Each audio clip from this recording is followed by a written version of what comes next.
This show is for the sales leader who knows they have a pivotal role in driving outstanding sales results. Getting hired or promoted to manage a sales team is a big accomplishment, but you know you have to work hard to become a great sales leader. You are listening to the Divine Comedy of Sales podcast. Here's your host, coach, and advisor to elite sales leaders from around the world, Matt McCary. Hello and welcome to this episode of the Divine Comedy of Sales podcast. I'm Matt McCary, veteran seller, leader, coach, and advisor to elite sales leaders all over the world. I'm really excited to have you join and listen to today's episode. This is one of our interview episodes, and I'd like to introduce you to my very special guest right now. I have with me today Mark McCary, who I have known for quite some time. I'll tell that story here in a moment. Mark is a longtime seller and leader. He currently is a partner at Serious Development. He's focused on the healthcare arena today, but his work history includes focus on the energy sector. He's been in consulting. He's been in the information and media business. You name it, Mark's done it as a seller and a leader over, a couple of decades, right, Mark? Yeah. And we met when he was an up-and-comer, high-potential new leader at a division of McGraw-Hill. And Mark, like I said, that was almost 20 years ago. Can't believe it. Amazing. Yeah. So welcome, Mark. Thank you so much for joining the show. Thanks for having me. So we're going to cover a couple of topics today. And I want to talk to you because, again, like I said at the top, you've been a bag-carrying seller, a leader. You've led a marketing function. You've been a consultant. I mentioned what you're doing today, so we're going to kind of cover a little bit of ground right up front about your focus, what you're doing in the market today, because I've always found you to be really thoughtful and kind of a student of the market, more so than other people that I know. And then we'll dive into sales leadership and some of the things that you've learned that would be relevant for this audience, okay? So sounds good. So Serious Development, I'm really curious to hear about what the focus is there. Like I said, healthcare focus today. But when we talked leading up to today's interview, you said a few things about what's going on in the marketplace and where, why there is opportunity today for a business like yours. Maybe just talk me through what you're focused on now and what maybe some, new technology, ChatGPT, and kind of changes in the cost of capacity and data management, why there's opportunity today and what you're focused on. Sure. Yeah. There's just a lot of excitement, a lot of different changes that are happening that are really, kind of, like you said, changing the game and in the software development space, both, from a SaaS perspective and if, for those who want to create their own custom application. I think in the past, if you wanted to create your custom application, you had that $1 million budget and, I'm being a little facetious there, but a very large budget, and you would have to hire these developers for some period of time. It was a whole deal. So fast forward a few years later, and it's become a lot easier for a number of reasons. One, you've got companies like AWS, like Microsoft, Google, and others who have built these platforms, and they have these kind of plug-in items, if you will, that email engines, chat engines, things that don't have to develop from scratch, that people use over and over again. And so that's enabled us to lower costs and really take 80% of the code that's already created and utilize that for many common functions that go across industries. We're focused on healthcare, but lots of member portals, provider portals, partner portals, whatever you want to call them, have chat email engines, have a similar interface of communicating. And it's something that us as a custom application development company can take advantage of and also give that to customers and customize it for their workflow versus, say, a SaaS company that has lots of different users and is focused on making all of those user types and company types that they have fit all of their workflows, right? There's pros and cons to each of these models. I'm not saying one model is better than the other. Depends on your situation. But one thing that has changed is that we are now able to offer a model that you can, or, software that you can own and that you can therefore own at a much lower cost than you could have in the past. You have to maintain that and some other things, but there's that. You mentioned ChatGPT and how that's coming in, and where that's coming in a couple of ways. One is on the development side. We've seen less of a need to have junior developers because basically you can just ask ChatGPT to develop code to do X, Y, and Z, and then it will actually pull up the code for you. And it's usually about 80% there. And you have to know the questions to ask it. And as long as you know the questions to ask, you can reduce development costs tremendously. And then you can incorporate ChatGPT into your software, right? So imagine, I just used Expedia the other day. I was booking a trip. I had to rebook it. And they partnered with ChatGPT and basically says, you need to change your booking. What do you need to do? I was like, I need to, reduce it by 2 days. So it says, so you need to change the checkout date from March 29th to March 27th. And I was like, yes. And they're like, working on it. Done. That was it. I didn't have to, before I would have had to go in and clicked and selected the date, done all the work myself, right? It just did it, for me. So that's just one of the many ways that we're seeing the use. So both on the back end and on the front end for customers. Some exciting things going on there. Yeah. So those kind of new approaches to developing software, having sold generally in that industry and led in it and consulted with a lot of companies in enterprise software, in SaaS, and sort of everywhere in between. When I hear this, I'm like, okay, this has direct implications for how these solutions get sold. With SaaS companies, SaaS sales forces over the last several years have been, many of them sort of the steady drumbeat of product-led growth, and we've really got to be narrow in our focus. We've got to have a crisp message, all true. But that's entirely different than the kind of selling cycle you would have when you're engaged with an enterprise that needs to develop its own, wants to develop its own and own its own technology, right? Absolutely. So for those listening, that's the sort of the lens that I apply, or how I hear that. I filter this information out and I think, whoa, hang on a second. People who've been selling in as a service organizations have been selling a certain way, and the market, whether they know it or not, is going to force them to change. Yeah. They'll have to defend on, something they really had to defend on before. It used to be with SaaS, it was, and still is largely, but there's a monthly fee or an annual fee that you have, and you're usually competing against other SaaS companies, right? Now, they're going to start coming up against someone that maybe over a 2-year period of time can create the same or similar product to the SaaS offering they have. And within 1.5 years, 2 years, sometimes 3 years, they will have spent money on and own that software over that period of time. And it's not exactly the same. It won't be probably as full featured, but it'll be exactly what they want, maybe depending on who the developer is. But that would be something they, mentioning selling differently, how they may have not come across that before, but I would anticipate that they're going to come across that in the future. The other thing is just plugging in other things that your current SaaS company doesn't do. We do lots of add-ons. So ChatGPT will probably be one of the add-ons. They're like, I have this SaaS software, but it doesn't do X, Y, and Z, and I want it to have this interface. Can you add that in? And depending on how open that SaaS software program is, will depend on whether that you can do that or not. So if you're listening to this conversation and you're either selling or leading or both, and you're in the SaaS space, heads up, right? What's happening around you, what's going on in the marketplace means you're going to have different kinds of competition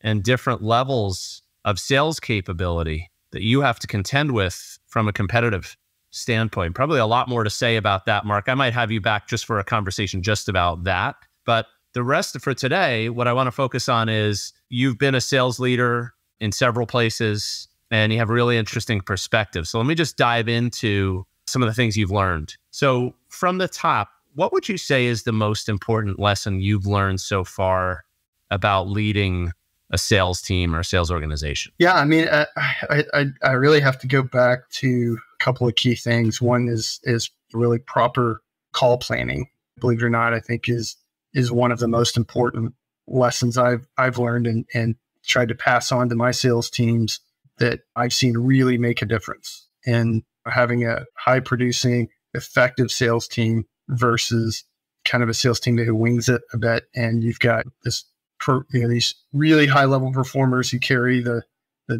top old 80-20 rule, the top 20% carrying the 80. If you can get that call planning, discipline built in, and that's there's a lot to unpack into what the call planning is, but spend questions and doing your homework around who are you calling on, having a hypothesis of what problem that the customer might have, all of those things. But that's been one of the most important lessons, is really working with the team to do that. What's behind it? Like, what does it tell you about a culture or a team when you see that sort of focus on planning?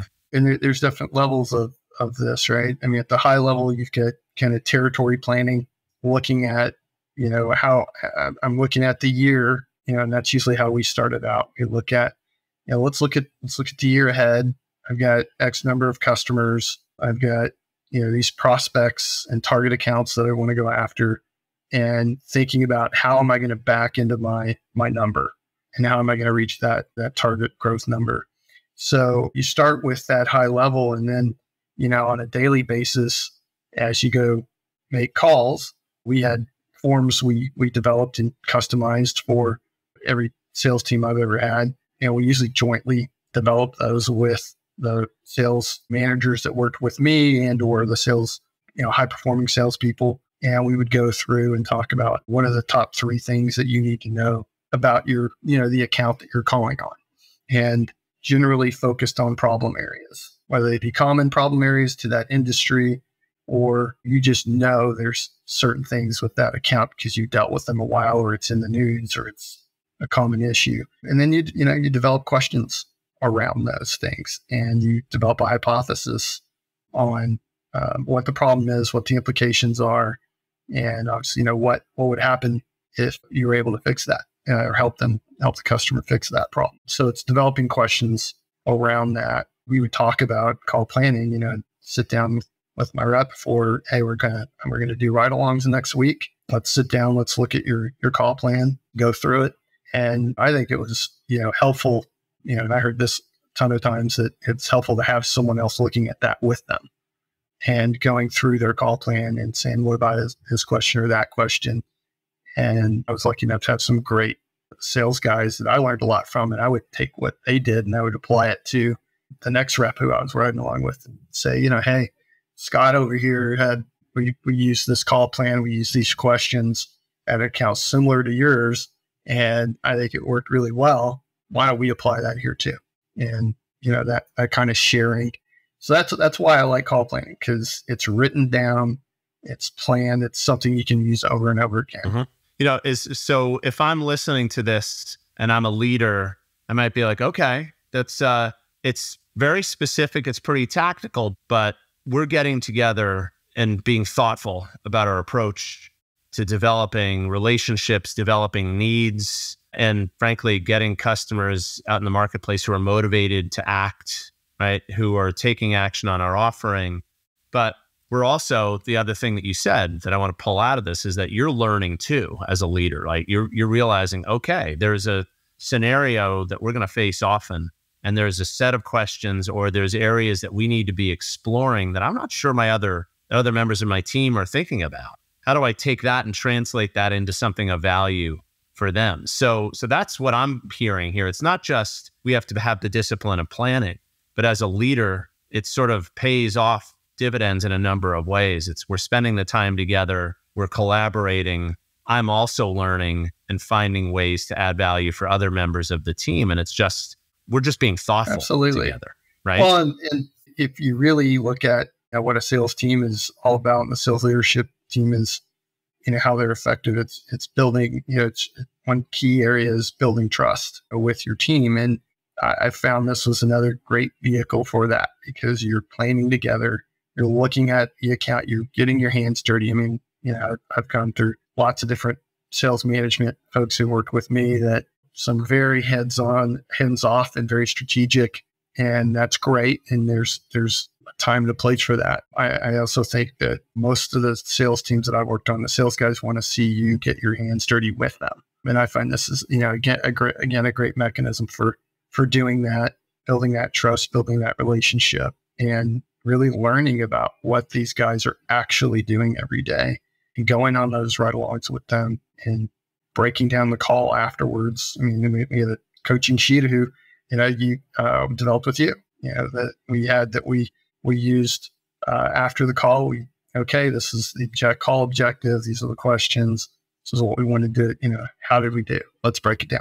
And so that was hugely impactful. It was one of the things that I think, made our teams grow and have a competitive advantage just by having some of these tools in place that we could use to, have more effective, sales calls. It's a great example of what it really looks like when a manager rolls up their sleeves. Driving great sales results is hard. Doing it consistently is even harder. There are so many obstacles that can prevent you from becoming the most effective sales leader you can be. Find practical advice you can apply right away by picking up your copy of Matt's book, The Divine Comedy of Sales, at www.divinecomedyofsales.com. I had as a quick anecdote, I once had a CEO I worked for tell me that I didn't roll up my sleeves enough.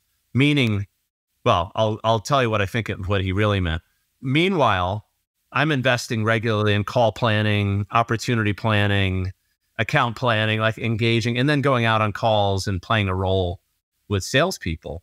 So for me, rolling up my sleeves in that particular role was going through kind of what you're talking about, really trying to understand the market and learning from the conversations people are having, but being there for them to help them think through their approach to a specific call or maybe to navigating a deal, right? Managing an opportunity. It turns out, I think in that example, the CEO I'm talking about, when he wanted me to roll up my sleeves more, what he wanted me to do is do people's jobs for them. Like go out and make these calls and don't worry if there was a plan, right? And so that was that was anathema for me. But the point is, for your teams, that rolling up your sleeves looks a lot like what you're talking about. Like this, let's get down into the dirt and figure some of this out. I'm going to be there to help you think it through. I'm not just going to show up at the end to help you close it. Right. But there's a role I can play early, and that's where call planning needs to happen. So that's a great note for people listening. Mark, as I've talked to you, we've had a lot of conversations over the years about selling and leadership. And one of the things I enjoy most about talking with you is you think about this stuff a lot. And I think that's because you love it. Yeah, I do. I'm a student of it. If you could boil it down, what would you say you love most about leading salespeople specifically? I think it's two things. It's growth and learning from them. So, growth side, go back to the call plan example, when you see them develop a call plan, go use it, ask these questions, and then pull out this giant problem along with the implications and what it would mean to the customer to solve that problem. And you actually see that happen. To me, it's so rewarding because it just turns that salesperson on to really understand the value of what they're there for. And it's to be consultants. It really is. If you're a professional sales rep, you're doing your homework, you're doing enough work ahead of time, and it's easier than ever to do with the internet and ChatGPT. You can do a lot of homework there. I use it. I'm using it a ton to research clients and what they may be up to and some of the trends that are going on, and walk in with these really pointed questions around a problem that's highly relevant to these customers, and then being able to tee up a really meaningful conversation around how your product or service can help them. So that's been huge. And then on the learning side, just seeing different styles and approaches for that. I had a guy, I'll call him Johnny. He had a lot of confidence in what he could bring, and he did his homework, and he would really challenge his clients in a way that I hadn't seen before. And it would not be my approach because it's not my personality, but it's his, and it works for him. Mm-hmm. And he was able to basically use our own data that we had on this market and just show this customer how they were failing completely. And he just said it to them. I was like in that call going, oh my God, what, Wow. It was very uncomfortable, but he was so comfortable making customers uncomfortable that they came around to being comfortable to talk about it. And they'd come out and just spill the beans. Yeah, we suck at that or whatever. And And like I said, not everybody can pull that off, but that was one of the things I learned, that made me not only with my own sales when I would sell, but with others to challenge them a little more to have these real conversations with customers and get at a problem. And don't be afraid of it. Don't dance around it. I think we dance around it too much. So yeah, that's there's a thread here, and I'm interviewing other people, other sales leaders, people that I've come across over the years, and so far in a few of the conversations, there's a connection between something you said and something I've heard from a few other people, which is it's not only as a leader, when I'm investing in sort of coaching and developing others, I love seeing people grow. Certainly, that's really rewarding, right? But I'm also getting something back. I'm learning along the way. And that's the thing. I think everybody gets the first part, right? It's rewarding to help somebody else achieve something they otherwise wouldn't. It's the, what am I getting back? Which isn't necessarily why you go into the role, right? But the people that I know who are the best leaders always say some version of that when I ask them, what do you love about this work? It's like, I'm learning. Yeah. I'm always learning, but if I can learn from the experiences and the approaches that other people try and, where they succeed and where they fail, that's enough for me. I won't tell anybody that because I like all the other perks of the job. But if I can just be learning, then I know I'm developing because I'm seeing all of these different things. And that was my experience too. Like I've learned a ton from people that I've coached and developed over the years. And they say you learn things really well by teaching them. And sometimes it's in the process of preparing to teach, but it's in the process of watching someone else learn. You're like, whoa, wait a minute. I had no idea she was going to do that with what we talked about. That was really cool. Yeah. No, I think that is huge to see how people can take what you're talking about with them and what you're working on with them and put their own spin on it. And it's hugely rewarding. And it's obviously something that I think as a sales leader, you have the pleasure and the, ability that few people have to share those things with others. And I think in sales and sales leadership, to me, is a little unique because you get to know your salespeople really well. There's not too many other careers where you fail a lot and succeed this small percentage. It's almost like baseball. You're only hitting the ball, 2-3 times out of 10 if you're lucky. It's sort of similar with sales. And so, you're sort of leader and you're there with them as they go through these successes and failures, and you get to know them really well. You get to build that trust, and then, you learn a lot together. And you should. Yeah. Yeah. Mark, this has been fabulous. Yeah, I've enjoyed it too. I'm going to summarize a few quick ideas for people listening so they can kind of grab some of the things you've shared from your experiences. And before I go there, I want to say thank you for giving the time. It's been a great conversation. I really appreciate it. And I have a feeling I'm probably going to have you back because we're going to have more conversation about what's going on in the sales landscape. So if you're open to that, I'll be back in touch. Absolutely. Very good. Well, thank you very much, Mark, for the time. Really appreciate it. Great. Thanks, Matt. I want to thank Mark McCary again, currently partner at Serious Development, longtime friend and colleague over the years. He's such a pro. So I'm just going to highlight a few things that we heard from Mark. And again, like in other episodes, the call to action here for you listening to the show is let's think about some of the things that Mark shared, some of the things he's learned about leading salespeople, some of the key approaches he's taken. Let's think about how they apply to your world. And that's something that I will leave with you. But before that, let me summarize a few things that we heard. When I asked Mark about key lessons he's learned, he went straight down into something very specific, which was the impact of proper call planning and planning in general. And when we dug into that and we looked at what does that really indicate, right? Because it's not just about planning calls, but something about what planning calls implies about our culture, about discipline, about our approach and how we work together. And that's really what Mark described to us, that when we go to the trouble and we can make planning a regular part of how we work as a team, it's certainly an indication of the fact that, number one, we're thoughtful. And that comes through loud and clear when we're engaging with our clients. We've actually thought about this. We have a plan. We know what questions we want to ask. We know generally what we're going to propose as a next step if this conversation goes well for you. So I thought that was really a key thing. He also said one of the things that he loves about the role is he loves the growth, meaning others' growth, but he also loves learning from his people.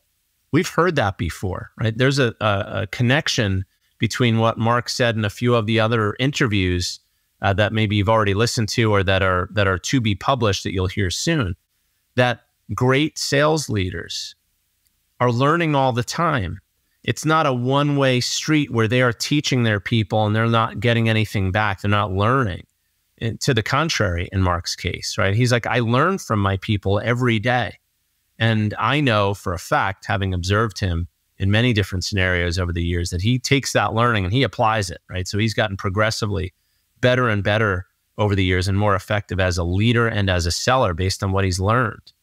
And so Mark is a seriously thoughtful guy. I also enjoyed the conversation we had at the very start about what's going on in the marketplace and how some technological advancements today, he talked about ChatGPT, but we also talked about really the increasingly low cost of capacity, the reduced cost of data management.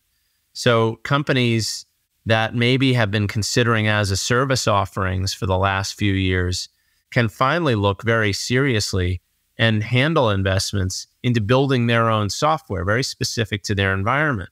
Technologically speaking, I can't speak to the difference between one offering and another, but I do know what that means for professional sellers, that the game is changing right now. It's spring of 2023. If you're listening in this season or in the future, you may already be feeling the effect of changes to sales based on expectations that clients have of what technology can do for them. And that's really what Mark was trying to point out. So he's such a great guest. I'll look forward to having him back perhaps in future episodes. In the meantime, the challenge is, what can we take from what Mark has learned and the discipline that he applies to planning with his teams and apply it to your world? This is Matt McDarby, author and host of the Divine Comedy of Sales podcast. Thank you so much for joining us for today's episode. I will look forward to having you join us. See you soon.